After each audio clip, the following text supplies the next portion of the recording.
우리 좌우에 좀 보시면서요. 축복하고 우리 사랑합니다. 축복합니다. 우리 행복한 명절 되시기 바랍니다. 우리 좌우에 인사 좀 하시죠. 사랑합니다. 축복합니다. 행복하고 건강한 명절 되시기 바랍니다. 지난주에 저는 우리 예수 믿는 사람은 어디 가든지 사랑관계를 잘해야 된다. 문제 일으키고 또 여러 가지 참 불화를 일으키는 그런 사람 되면 안 된다. 이 화평케 하는 삶, 하나님이 복까지 걸었다. 그런 말씀을 드렸습니다. 왜 화평케 하는 삶이 중요한가? 그것은 그래야 이 땅에서도 행복하게 살 수 있어요. 이 땅에서 관계가 어그러지면요. 참 그거 회복하는 게 얼마나 세월이 오래 걸리는지 모릅니다. 그래서 이 땅에서 대인관계 잘하는 게 돈 많이 버는 것보다 더 중요하다 생각이 듭니다. 여러분 대인관계에 꼭 성공하는 축복이 있게 되길 바랍니다. 그러나 이게 쉽지 않죠. 그래서 오늘 한 주만 더 이 화평케 하는 삶에 대해서 좀 함께 나눠보고자 합니다. 오늘 본문은 잘 아시는 것처럼 노아와 그 아들, 그 가문의 비극 얘기가 나옵니다. 노아가 술 마시고 취해서 벌거벗고 누워있을 때 그 아들 함이 조롱하고 비웃고 또 이것을 퍼뜨려 그 아버지가 화가 나서 저주하여 그 저주가 대대손손 이어내려갔다. 뭐 이런 비극의 얘기예요. 노아 하면 우리는 좋은 얘기들, 방주를 예비하고 막 그리고 자기 자손들을 살리고 세상을 구원한 뭐 이런 얘기만 생각합니다만은 그 끄트머리에 보면 참 이런 비극의 역사가 있었어요. 오늘 이걸 좀 같이 살피면서 우리가 어떻게 할 때 화평케 하는 삶을 살 수 있을까? 우리 한 두 가지만 생각해 보겠습니다. 우선 20절과 21절입니다. 우리 함께 읽습니다. 20절, 21절. 자, 시작.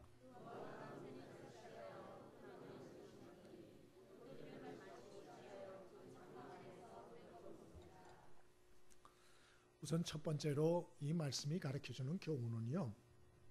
방심하면 안 된다는 거예요. 방심하면 안 된다.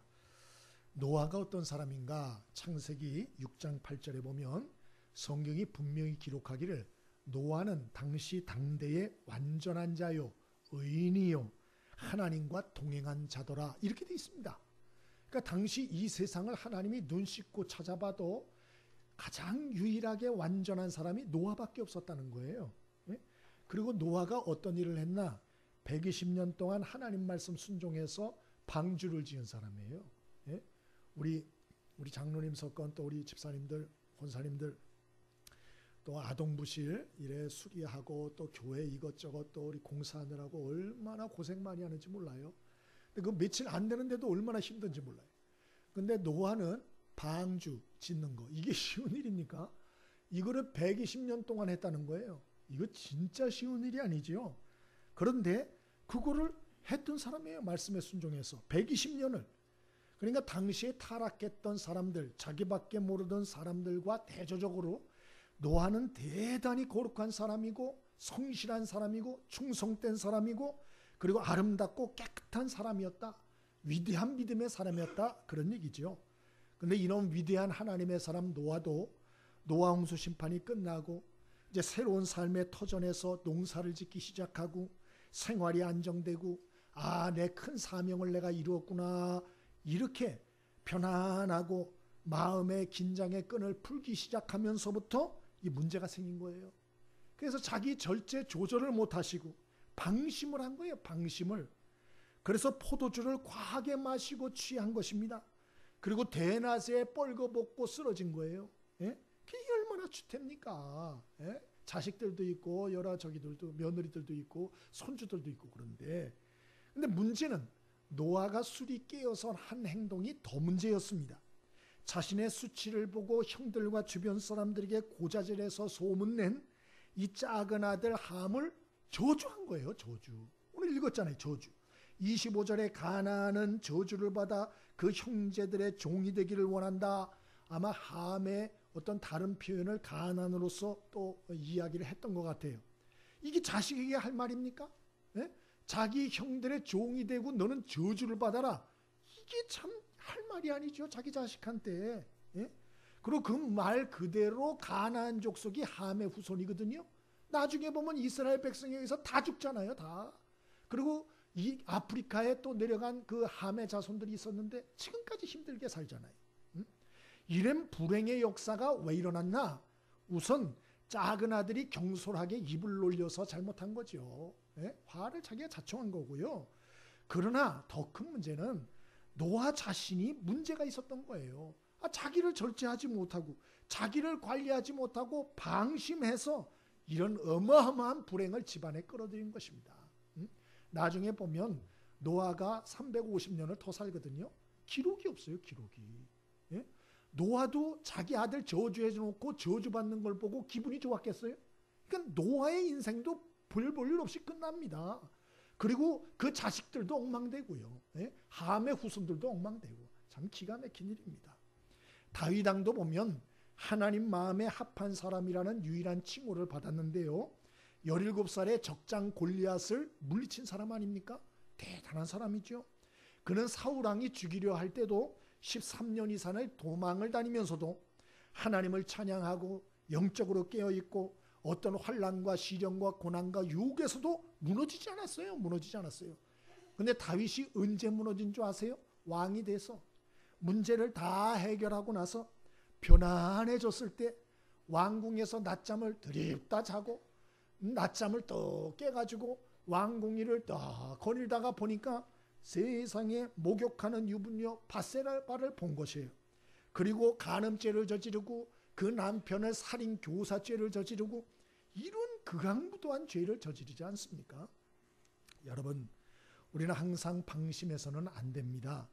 특별히 이 명절날 우리가 사실 좀 쉬는 게 필요해요. 좀 쉼이 필요합니다. 쉬는 건 죄가 아니죠. 꼭 쉬어야 돼요. 근데 문제는 뭔가 하니 우리는 쉬는데 원수마귀는 쉬질 않아요. 우리는 명절이 있는데 원수마귀는 명절이 없다는 거예요. 참 이게 무서운 얘기인데요. 베드로전서 5장 8절에 그래서 뭐라고 말씀했나? 원수마귀가 우는 사자같이 삼킬 자를 찾고 있다. 이렇게 말을 하고 있는 것이에요. 원수마귀는 믿는 자들의 허점을 노리고 있다. 그러므로 자만하거나 방심하거나 여러분 이름은 대본에 나가는 겁니다. 대본에 무너지는 거예요. 예? 세상에서 가장 문제가 누군 줄 아세요?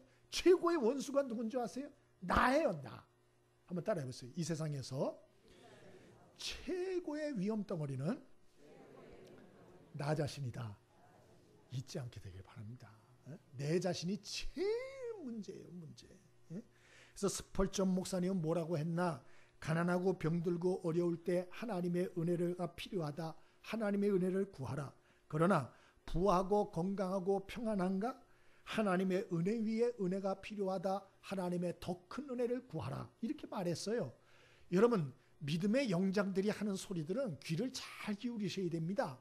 사람이 언제 무너지고 언제 시험에 들고 언제 유혹에 빠지고 언제 완전히 여러분 정말 콩가루가 될 수 있느냐? 그것은 편안할 때라는 걸 잊으시면 안 돼요.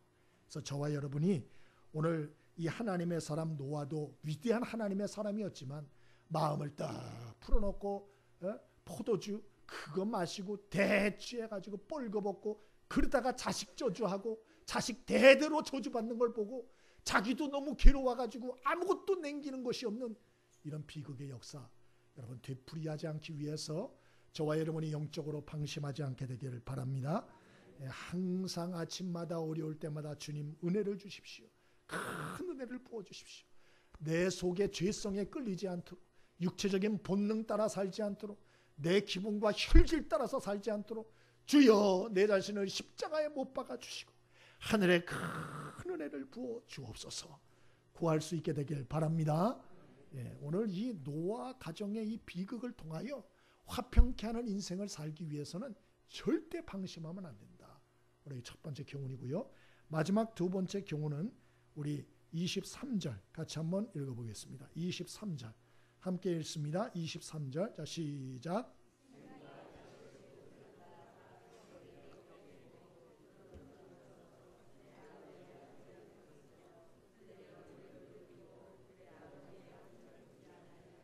아니하였더라. 아멘.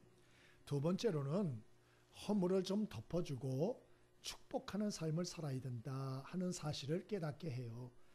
허물을 좀 덮어주고 축복하는 삶을 살아야 된다. 노아는 포도주를 과도하게 마시고 만취해서 옷 벗고 대낮에 여러분 잠들었습니다. 이 아버지의 이런 모습 참 부끄럽죠. 며느리들 손주들 다 보는데 참. 근데 이 아버지의 모습에 대한 형제들의 반응이 달랐다는 거예요. 22절에 보면 작은 아들 함은 어떻게 했나? 24절에도 보면 그 아버지가 만취하여 뻘거벗고 대낮에 잠든 것을 보고 밖에 나가서 형들과 주변 사람에게 알렸다. 이렇게 돼 있어요. 뭐라고 알렸을까? 안 나오죠? 근데 노아가 아마 노발대발해서 저주한 걸 보면 여러분 보통 말 하지는 않았을 거예요.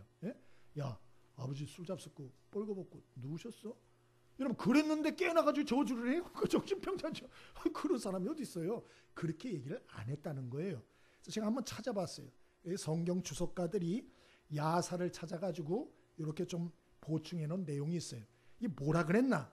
이 작은 아들 함이 평소에 이 아버지한테 책망을 많이 받았다는 거예요. 책망을. 특히 술을 많이 마셔가지고 이 노아한테 책망을 많이 받았대요. 근데 얼씨구 아버지가 포도주를 마시고 만취를 했네. 대낮에 뻘거벗고 잠들어 있는 거예요. 신이 난 거예요. 이 기쁜 소식을 온 세상 전하세요. 그래가지고 형들한테 가서 형들! 지금 아버지가 뭐하고 있는 줄 알아? 술 취해서 뻘거벗고 누워있어. 아따 세상 창피해서. 아버지 왜 저래? 술 마시려면 곱게 마시지. 왜 저러는 거예요? 왜? 응? 나한테는 술 먹지 말라 그러더니 자기도 술 취해가지고 정신도 못 차리면 이래 얘기를.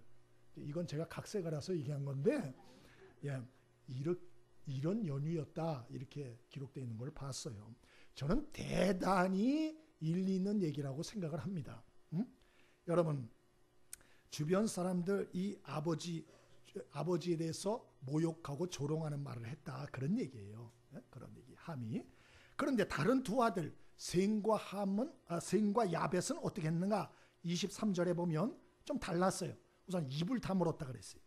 그리고 옷을 가져다가 어깨에 메고 뒷걸음질 쳐가지고 아버지의 하체를 보지 않았다.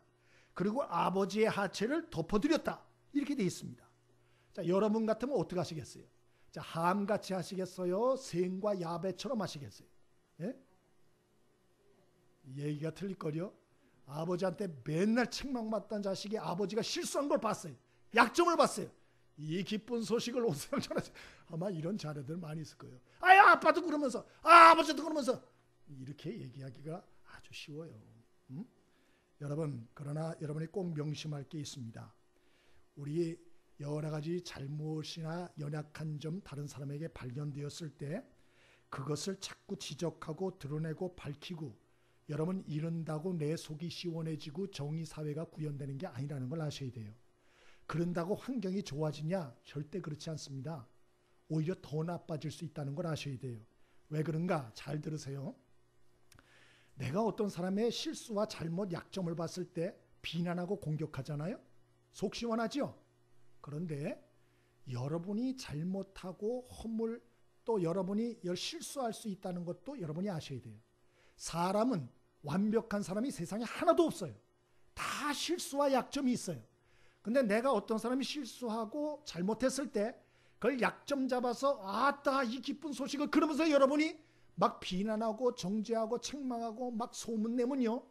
여러분도 잘못 흠을 딱 잡혔을 때 그 사람이 가만 안 있습니다. 예? 그러면 악순환이 계속 되풀이되는 거예요. 예? 이 말로 찌르는 거예요. 그러면 피투성이가 되죠. 거기 무슨 평화가 있고 무슨 발전이 있고 거기에 무슨 덕이 있고 거기서 무슨 좋은 게 나오겠어요. 예? 그거는 쑥대밭이 되는 거예요. 그래서 성경은 우리에게 뭐라고 얘기합니까? 허물이 있을 때 덮어주고 용서해주고 축복해주라는 거예요. 마태복음 5장 44절에도 너희 원수를 사랑하며 너희를 핍박하는 자를 위하여 기도하라 이렇게 돼 있어요. 마태복음 7장 1, 2절에도 비판을 받지 아니하려거든 비판하지 마라. 너희의 비판하는 그 비판으로 너희가 비판을 받을 것이다. 그렇게 말한 것입니다. 그럼 목사님 누가 잘못하면 입 다물고 그냥 가만 놔두란 얘기입니까? 아니지요. 잘못한 게 있으면 권면하고 충고해야지요. 그러나 성경은 뭐라 그러죠? 그때도 겸손한 마음으로 너나 나나 똑같은 죄인이다. 그런 마음으로 겸손히 권고하고 이야기하라는 거예요. 아멘이십니까? 성경의 원리를 철저히 알아야 돼요.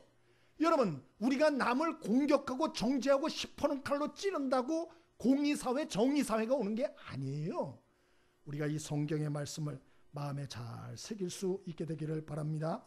그래서 잠언서 10장 12절에 미움은 다툼을 일으켜도 사랑은 모든 허물을 덮느니라 그랬어요. 여러분, 미움은 뭐예요? 다툼만 일으켜요. 그러나 사랑은 모든 허물을 덮는다.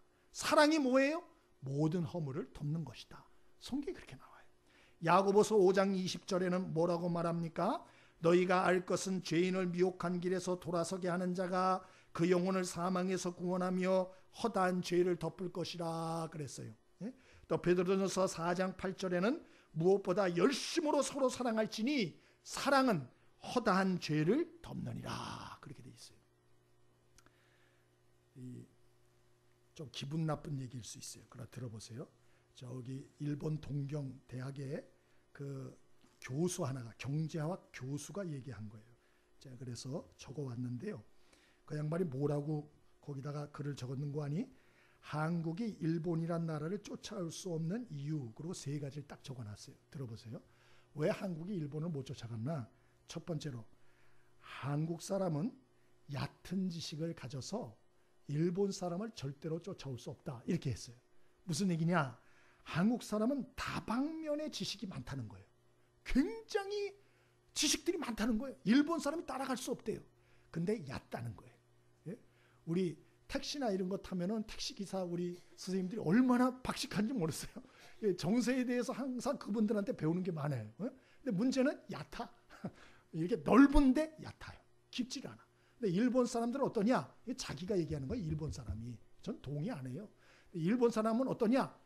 많은 걸 알지 못해. 근데 한 가지를 깊이 판다는 거예요. 그래서 전문가 집단이 딱 만나서 부딪히면 한국이 당할 수가 없다는 거예요. 그 일본 경제학자 그래 얘기를 했어요. 기분 되게 나쁘죠? 양해하세요. 또 하나가 뭐냐? 왜 한국은 일본을 못 따라오나? 한국은 분열의 특징이 뼛속까지 스며 있기 때문이다. 그렇게 했어요. 아주 대단히 기분 나빠요. 응? 일본 사람도 시기 질투하고 싸움이 있는데 한국 사람하고는 상대가 안 된다는 거예요. 한국 사람은 내 마음에 안 들면 분열한다는 거예요. 아메바가 이 세포 증식하듯이. 그래가지고 뭐 가게를 하다가도 마음에 안 들면 탁 나와가지고 따로 차리고, 뭐 하다가 안 들면 딱 따로 나오고. 이 분열한다는 거예요. 분열의 특징이다. 그렇게 싸움 많이 한다. 일본 사람도 물론 싸우기는 하지만 마음에 안 들어도 되도록이면 참고 인내하는 정신이 한국 사람보다는 많다. 이렇게 얘기를 했어요. 아주 기분 나쁘죠? 마지막에 뭐나? 왜 한국은 일본을 못 따라오나? 한국 사람은 일관성이 떨어져서 그랬어요. 무슨 얘기냐? 이랬다 저랬다 한다는 거예요. 예? 특별히 나라가 그렇다는 거예요. 이 나라가 정권이 바뀌면 정책이 다 바뀐다는 거예요. 다. 예? 완전 싹 바뀐다는 거예요. 싹. 그래가지고 국제사회에 나가가지고 우리 정치인들이 뭐 얘기를 하려고 그러면 조롱을 받는다는 거예요. 존중을 못 받고. 왜? 야, 네 5년이면 뭐 또 다 바뀔 텐데 뭐. 네 말하지만 넌 네 있을 때만 그게 말이 되는 거지. 네 떨어지면 또 싹 바뀔 거야. 이거 존중을 못 받는데요. 우리나라 정치인들이. 그냥 우리나라에서만 우리 정치인들이 대단한 줄 알지 외국에 가면 꼬다난 보리자루 갑니다. 잘 상대도 안 해준대요. 그냥 앞에서만 그러는 것이지. 일본은 어떠나? 일본은 정권이 바뀌어도 큰 정책들은 바꾸지 않는답니다. 예? 기분 되게 나빠요. 응? 굉장히 나빠요. 그러나 새겨들을 필요는 있어요. 여러분, 서로 싸우는 나라가 여러분 정말 발전이 있을까요? 여러분 그렇게 생각하세요? 우리가 외부적하고 싸워야지 지금 산적한 일들이 얼마나 많은데 내부적으로 적을 만들어서 지금 싸울 때는 아니죠. 응? 정치적인 경향들이 여기 다른 분들 많이 있으나 저는 성경적 원리를 이야기하는 것입니다. 우리가 바로잡을 건 바로잡아야 하지만 그 태도도 발라야 되고, 예? 그것이 무슨 사육전을 벌이는 것처럼 그렇게 하면 안 되고, 도둑을 때려잡는 것처럼 그러면 안 되고, 정중하고 예의 바르고 겸손하게 해야 될 것이며, 더 우리 믿는 사람들은 명심해야 될 것이 우리도 하나님의 은혜로 구원함을 받은 사람이라는 걸 잊지 말고 다른 사람의 잘못들 웬만하면 그 허물을 덮고 축복하는 이런 길로 갈 수 있게 되기를 바랍니다. 자, 그러면 어떻게 하면 우리가 이 허물을 덮고 축복해주는 인생을 살 수 있을까요? 간단히 몇 가지만 얘기하면, 첫 번째, 사람에 대한 이해력을 좀 가졌으면 좋겠습니다. 사람에 대한 이해력을 갖자. 사람을 이해하려고 노력하자, 그런 얘기예요. 오늘 이 작은 아들 함은 아버지 노아에 대한 이해력이 전혀 없었어요. 그러므로 현재의 모습만 보고 경거망동하고 혀를 잘못 놀려서 자자손손이 저주받는 자손이 된 것입니다. 제가 칼럼 하나를 또 봤는데요. 이 칼럼에 보니까 이분은 아주 유명한 분인데, 그 나이가 들어서 자기가 나이 드는 사람들의 증상을 알게 됐다. 그리고 세 가지를 얘기했어요. 나이가 들면 첫 번째로 외롭고 고독하다. 힘도 없고 인생에 낙도 없고 텔레비를 켜도 재미도 없고 이해도 안 되고 생각하기도 싫고 그냥 주변 사람이 다 떠나가니까 고독하고 외롭다. 이게 나이 든 분들의 특징. 두 번째 특징은 뭐냐? 탐식이라 그랬어요. 탐식. 이게 무슨 소리냐 하고 봤더니, 나이가 드시면 위신경이 둔해져 가지고 내가 얼마나 먹었는지 모른다는 거예요. 그래가지고 이렇게 막 먹고 나가지고 일어나면 또 배고프다 그러신대. 그거 또 막 먹고 또 배고프다 그러. 그 왜 그러나? 위신경이 둔해진다는 거예요. 그래서 이거를 어르신들 먹고 싶다고 해서 막 들이면 큰일 난다는 거예요. 반드시 일정량, 눈 짐작으로 요만큼만 잡수셔야겠다. 내가 먹어야겠다. 이렇게 하고 그거 먹고 딱 끝나야 된다는 거예요. 안 그러면 이 위에 큰 탈이 난답니다. 저도 이번에 읽으면서 새로 깨달았어요. 그리고 나이가 들면 생기는 증상 하나가 또 하나 있어요. 잔소리입니다. 잔소리가 많아진다는 거예요. 이분이 왜 여기다 써놨는 거니? 왜 잔소리가 많아지나? 기억력이 떨어져서요. 30분 전의 일도 기억이 안 난다는 거예요. 그래가지고 한 소리 또 하고 한 소리 또 하고 그런다는 거예요. 그리고 한 얘기를 여기다 적어놨는데, 90세 할아버지가 며느리에게 얘기했대요. 아가야, 오늘 며칠이냐? 예, 며칠입니다. 아니, 음력으로 며칠이야? 예, 며칠입니다. 오늘 무슨 요일이야? 네, 무슨 요일입니다. 조금 있다가 또 할아버지가 며느리한테, 아가야, 오늘 며칠이야? 예, 며칠입니다. 음력으로, 예, 며칠입니다. 무슨 요일이야? 뭐 이렇게 하고. 그래가지고 손자가 옆에서 막 화를 하더래. 할아버지, 아까 물어봤잖아요. 왜 자꾸 물어보세요? 엄마 귀찮게. 그래서 엄마가 야단을 쳤더니, 이놈의 씨, 어디. 할아버지가 되면 건망증이 심해지신단 말이에요. 입 닫어. 엉뚱소리 하지 말고. 그렇게 얘기했다는 거예요. 아주 지혜로운 엄마죠. 지혜로운. 여러분, 우리가 살면서 이 상대에 대해서 현재의 모습과 잘못만 보고 함부로 정죄할 때가 많아요. 여러분, 사람에 대한 이해를 하려고 노력할 수 있게 되길 바랍니다. 어떤 사람이 잘못할 때 왜 저럴까? 왜 저런 말을 할까? 왜 저런 행동을 할까? 왜 저럴까? 좀 생각을 해야 돼요. 그래야 우리가 사람에 대한 이해가 되고, 그리고 우리가 화평케 하는 인생을 살 수가 있어요. 또 하나는 받은 은혜를 좀 기억하시면 좋겠어요. 받은 은혜를. 여기 오늘 셈과 야벳이 뒷걸음질 쳐서 아버지에게 들어갔다 이렇게 돼 있잖아요.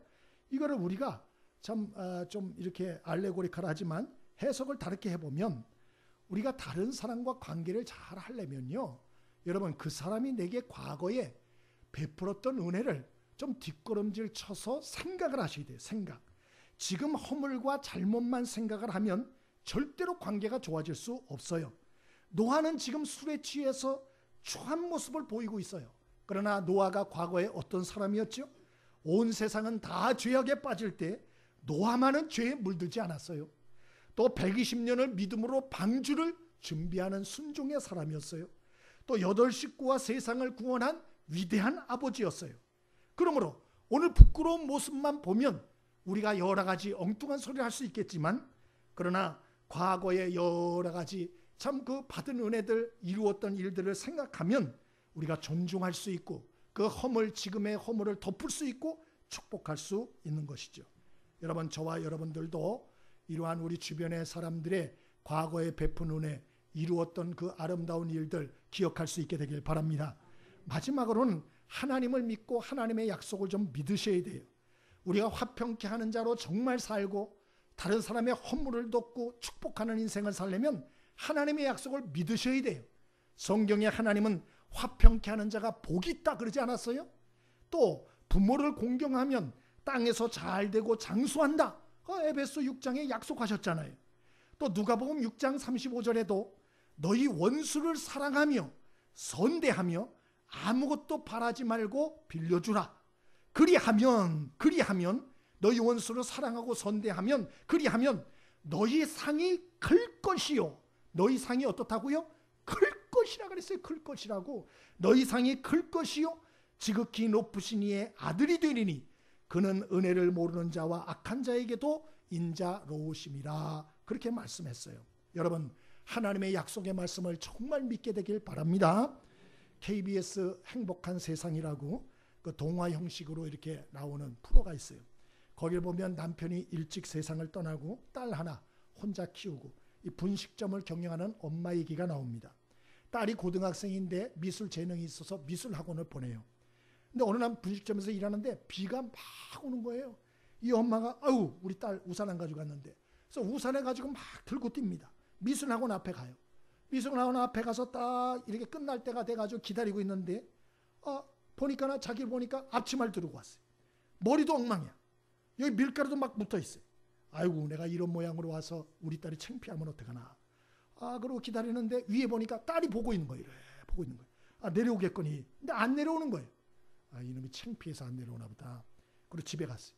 한 달 동안 속이 상해가지고 말을 안 했어요. 근데 한 달 후에 딸이 미술 자기가 작품전에서 상을 받게 되니까 이제 학교에서 오라 그런다고 가자고. 그래서 갔어요. 특상을 받았어요. 특상. 그림 제목이 뭐냐? 세상에서 가장 아름다운 모습. 이 애가 그 엄마 우산 들고 하나는 쓰고 하나는 들고 있는 이 모습을 보고 엄마 그림을 대충 스케치를 한 거예요. 그리고 그거를 한 달 내내 그려서 낸 것이에요. 여러분 세상에서 가장 아름다운 모습이 무엇일까? 딸을 위해서 비 오는데 우산을 이렇게 쓰고 하나 가져올 그것도 참 아름다운 모습이에요. 그러나 여러분 하나님이 보실 때 더 아름다운 모습은 뭐나? 내 원수를 위해서 비가 오는데도 내가 우산을 쓰고 그를 돕기 위해서 우산 하나를 준비하고 있는 모습. 이건 하나님이 보실 때 가장 아름다운 모습인 거예요. 이 쉬운 얘기는 아니지만 여러분 하나님이 이렇게 크신 하나님이시기에 저와 여러분이 하나님의 아들과 딸답게 우리가 이 말씀에 순종하여 다시 한번 도전하는 축복이 있게 되기를 바랍니다. 우리 복음성가 하나 같이 해보겠습니다. 복음성가 하나님은 우리의 피난처가 되시며 우리 한번 같이 불러보겠습니다.